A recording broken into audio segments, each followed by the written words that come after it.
Let's bring in Sentinel Action Fund President Jessica Anderson. Jessica, welcome. Hi, Mike. Great to be here. Let's start with hearing from the Education Secretary. The HEROES Act makes it pretty clear I have the authority to modify or waive.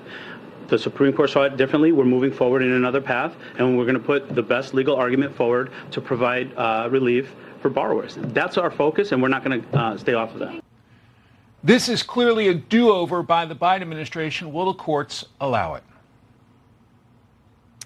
Well, what's interesting here is that Biden couldn't get this done through Congress with their support. The Supreme Court then said, actually, no, you can't have a legal pathway for this student loan amnesty. So now he goes a third way. It's more narrow, as the Secretary of Education has described.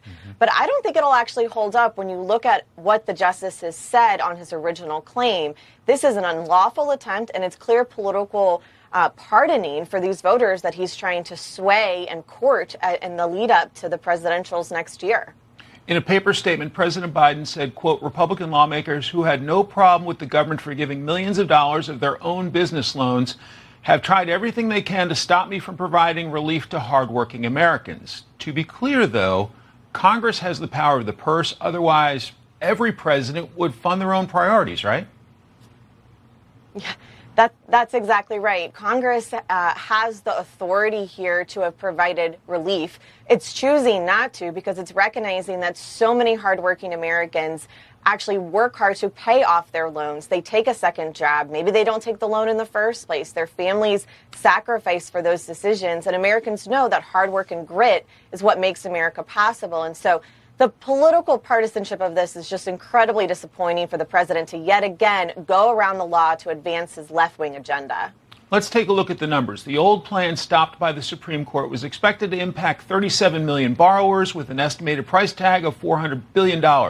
This one is designed to benefit 804,000 people, costing $39 billion.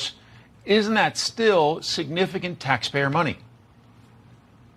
It's still significant taxpayer money, and it's still money from all taxpayers, not just those that went to college. I mean, people are on the hook whether or not they went to higher ed or they took a trade or they never made it to college. They are now responsible for paying off the debt from someone in another state, another community, and it's not equitable. You know, the left talks about equity all the time. Where is equity when it comes to this sort of amnesty for the student loan debt? There should be responsibility, and President Biden should recognize that and instead encourage people to get a job, pay off their loans, or actually maybe go after some of these endowments of these very woke universities that seem to be indoctrinating our kids anyway. Interesting point. The multi-billion-dollar endowments, particularly the most expensive schools.